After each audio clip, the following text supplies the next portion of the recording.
Salut les amis, bienvenue. L'ancien gouverneur de la BCEAO s'est humilié et a humilié les experts, les ingénieurs de finances d'Afrique.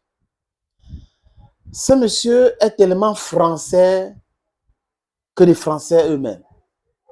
Ce monsieur est tellement défenseur de l'intérêt de la France en Afrique qu'il oublie que l'Afrique appartient aux Africains et qu'il devrait protéger plutôt les intérêts du peuple africain.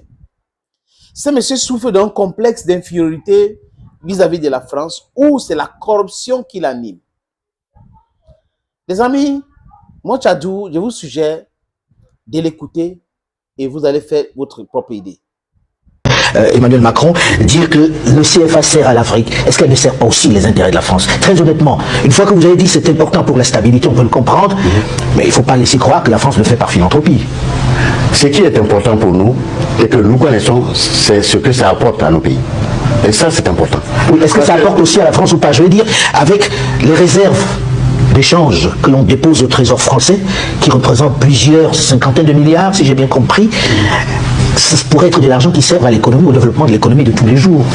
Mais c'est de l'argent qui manque à l'investissement. Je suis désolé de vous dire que ceux qui disent ça ne connaissent pas l'économie française et ne connaissent pas les besoins de cette économie.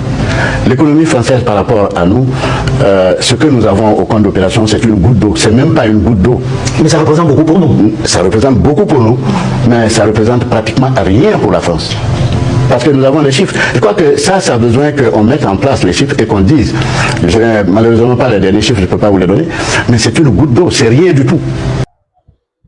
Voilà quelqu'un qui prétend être un expert en finance, un soi-disant économiste qui a géré l'institution qu'on appelle la BCEAO, la Banque centrale des États de l'Afrique de l'Ouest, et qui vient nous expliquer.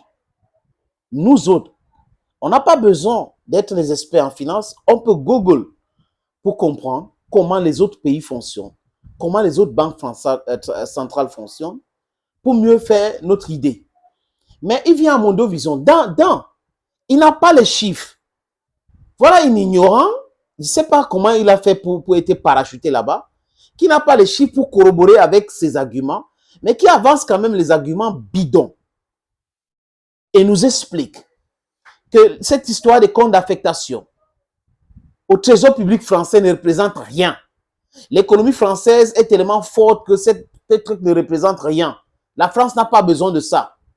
Bon, si la France n'a pas besoin de ça, on lui pose la question, est-ce que l'Afrique n'a pas besoin de ça? Oui, c'est un gros montant pour l'Afrique, mais ça ne représente rien. Quand la corruption a gangréné, les amis, il faut de la chimiothérapie. Et la chimiothérapie, c'est ce que la jeunesse africaine est en train de faire aujourd'hui. J'ignore son nom, je ne cherche pas à savoir son nom. C'est l'ancien directeur, l'ancien gouverneur de la BCEAO, qui est un monsieur hors sujet, qui est un monsieur très dangereux. Si on a des enfants d'Afrique traîtres comme ça, on ne peut jamais avancer. Heureusement qu'ils sont une minorité. Mais les amis, ils sont nocifs. Oui, nous devons les combattre. Je répète, nous devons les combattre avec des arguments. Nous devons les mettre hors d'état de nuit. La communication a un rôle. Le rôle que la communication est en train de jouer aujourd'hui, c'est de mettre hors d'état de nuit ces différents menteurs. Ces gars qui sont des communicants, mais qui se passent pour des experts. Ces gars qui prennent la parole juste pour défendre l'indéfendable.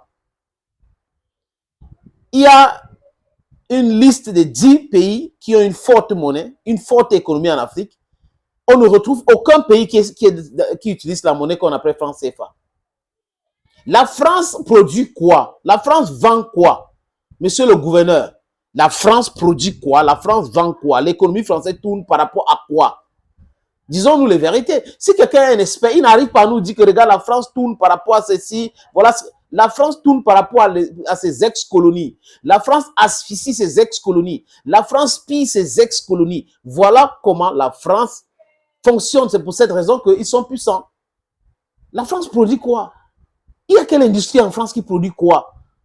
Qui est compétitive par rapport à l'Allemagne? Ce monsieur, il rigole ou quoi? L'Allemagne ne contrôle la monnaie de personne. L'Allemagne n'a plus de colonies. Mais l'Allemagne est plus forte que la France. Et on a un ignorant qui est en train de raconter les choses qu'il ne maîtrise pas, juste parce qu'il veut protéger ses intérêts, et il est dans ses élucubrations sans justification. Sans justification. La France imprime les billets de banque pour nous. La France vient acheter les choses avec les billets de banque que la France a imprimés. Donc, il y a des billets contrefaits. Par exemple. Et la France, les amis, ça me rappelle Bazoum. On posait la question à Bazoum sur l'uranium du Niger. Qu'est-ce que Bazoum avait dit? L'uranium du Niger ne représente rien.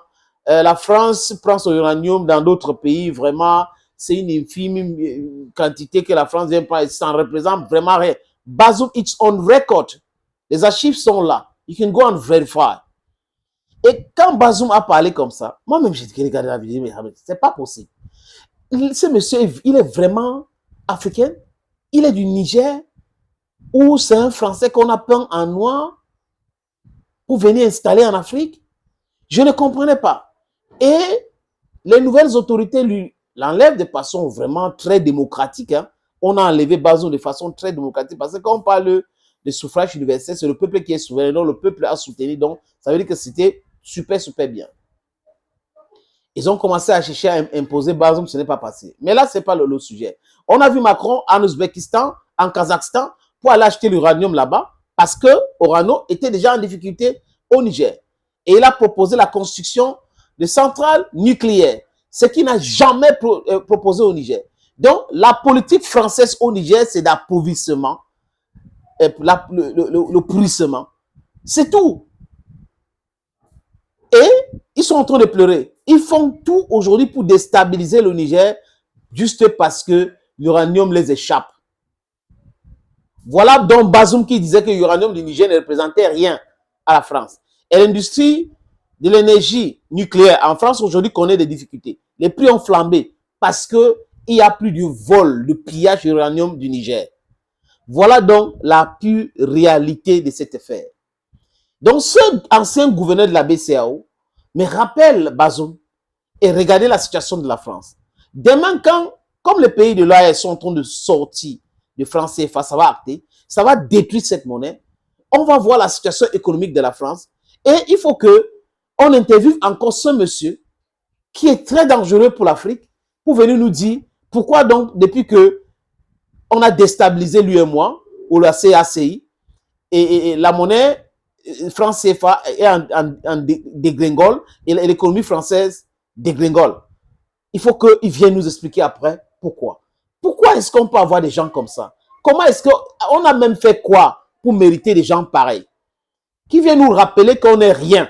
Que même quand on est en train de nous violer, on est en train de nous voler, on est en train de nous piller, c'est une bonne chose. Laissez qu'on vous pille. Laissez cette monnaie. Vraiment, c'est bien. Parce que vous n'arrivez pas à faire ci, faire ça. On n'arrive pas à faire ci, faire ça parce qu'on a des gens, des sous-préfets qu'on a installés et les sous-préfets suivent la politique de Fonds monétaire international qui est une politique qui tend à maintenir les pays africains dans la souffrance. Nous devons être une économie de consommation. C'est tout. On consomme et on ne produit rien. Voilà donc dans quoi nous sommes aujourd'hui. Et on a un monsieur comme ça, une honte pour l'Afrique, ancien gouverneur de la BCEAO qui vient nous rappeler encore des grosses bêtises. Même un enfant qui a son CEP comprend mieux cette histoire que cet ancien gouverneur qui fait du verbiage sans éléments concrets. Thank you, friends. Thank you again, and bye-bye.